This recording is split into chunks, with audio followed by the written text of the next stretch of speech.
C'est votre jour de chance. Aujourd'hui, je vais vous parler de mon livre préféré. Vous l'avez forcément déjà vu. Mickey Cyril ? Pas sûr. Vous l'avez forcément déjà vu en librairie d'occasion, au moins. On le trouve dans toutes les boîtes à livres et les maisons de campagne qui n'ont pas été ouvertes depuis 50 ans. Et ça parle de technologie ? De technologie, oui, mais pas des derniers gadgets ou des tendances du marketing de la tech. J'aimerais plus parler, mais là c'est pas notre sujet, des silences du colonel Bramble, d'André Mauroy, et de ses suites, les discours et les nouveaux discours du très bavard Dr O'Grady. Ces discours, ce sont un peu les dialogues de Socrate sur le plateau de C'est à vous.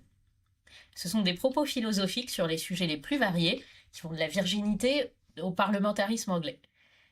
Dans le propos « L'avenir est Torah », l'écrivain Aurel et le psychiatre O'Grady parlent, vers 1948, des moyens de sauver l'humanité après une guerre nucléaire. Le docteur O'Grady voit 3 possibilités de survie. Un effort, assez peu probable, des élites pour penser le monde avec quelques reculs, un eugénisme, qu'il récuse, et enfin l'amélioration, je cite, des conditions aujourd'hui déplorables dans lesquelles travaillent nos esprits. Il prédit, début de citation, « Le surhomme possédera des bibliothèques sur microfilm si réduites que tous les livres publiés depuis qu'il y a des hommes et qui écrivent tiendront, Aurel, dans votre chambre.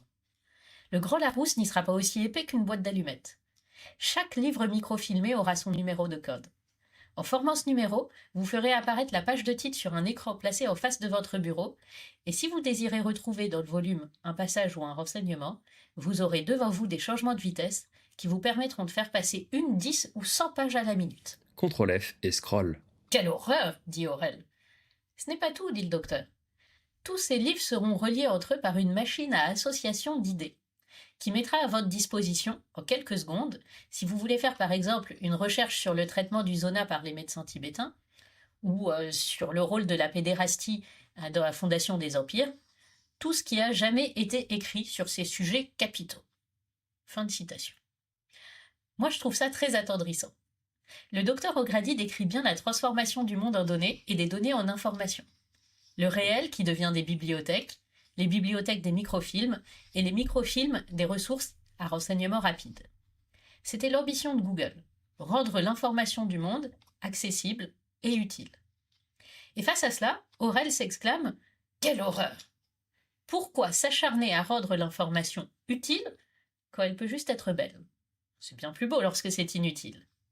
On lit trop pour chercher des renseignements, un bénéfice, pour un accroissement de son savoir ou de sa richesse, et peut-être pas assez pour le simple plaisir de lire. » En tout cas, il y a dans cette exclamation d'Aurel, je trouve, une critique très juste de la technologie contemporaine. Elle est permise par l'augmentation considérable de la production et du stockage de données, mais elle a un angle mort. Une donnée, c'est ce qu'on mesure du réel. Sait-on tout mesurer ? Et du reste, mesurer, c'est déjà induire un point de vue. On peut mesurer une émotion. On peut mesurer la douleur, en suivant le rythme cardiaque, par exemple, ou en demandant aux gens, comme on le fait à l'hôpital, de dire combien ils ont mal sur une échelle de 1 à 10. Mais la souffrance, c'est un sentiment, la souffrance, pas une émotion. Comment la mesurer ? La machine à association d'idées que décrit le docteur O'Grady, qui met les données en relation, leur donne déjà plus de profondeur. Mais ce qui est trop mignon, c'est qu'en 1948, il s'imagine qu'on l'utilisera pour faire des recherches sur le traitement du zona par les médecins tibétains ou sur le rôle de la pédérastie dans la fondation des empires.